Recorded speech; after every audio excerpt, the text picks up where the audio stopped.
Hello students, welcome to my YouTube channel. Today is another sessions for spoken English. আজকে আমরা এমন কিছু translation জানবো যে ট্রান্সলেশনগুলো আমাদের জানা ভীষণভাবে প্রয়োজন।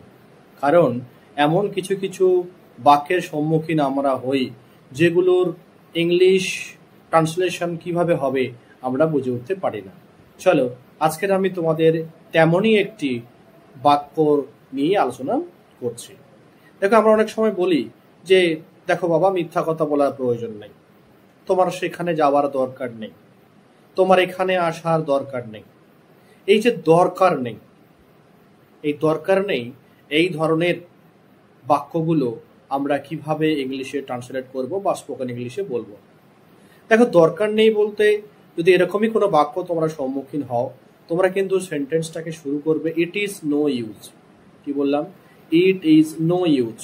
তারপরে ভার্বের সঙ্গে আইএনজি প্লাস আদার্স। যদি বলি মিথ্যা কথা বলার দরকার নেই, it is no use telling a lie. তোমার যাওয়ার দরকার নেই, it is no use going there. তোমার সেখানে যাওয়ার দরকার নেই। তার সঙ্গে কথা বলার দরকার নেই, it is no use talking to him. It is no use talking to him. Sanskrit শেখার প্রয়োজন নেই, it is no use learning Sanskrit. It is no use learning Sanskrit. কি বললাম? তাহলে দরকার নেই হলে কিভাবে বাক্যটা শুরু করব? It is no use plus ভার্বের সঙ্গে আইএনজি প্লাস রেস্ট বা আদার্স। ক্লিয়ার?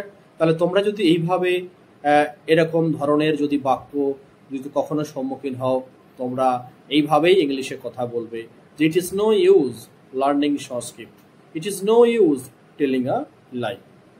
আশা করি তোমরা বিষয়টা বুঝতে পেরেছ। আমি এইভাবে আবার অন্য একটি ক্লাসে আবার একটি এইভাবে বাক্য তোমাদের সামনে নিয়ে আসবো যেগুলো তোমাদের কাছে অদ্ভুত মনে হবে। তাই সেই ধরনের সেন্টেন্স তোমরা কিভাবে বলবে আমি সেগুলো তোমাদেরকে শিখিয়ে দেব। ভালো থেকো, সুস্থ থেকো এবং সব সময় শেখার চেষ্টা করে যেও।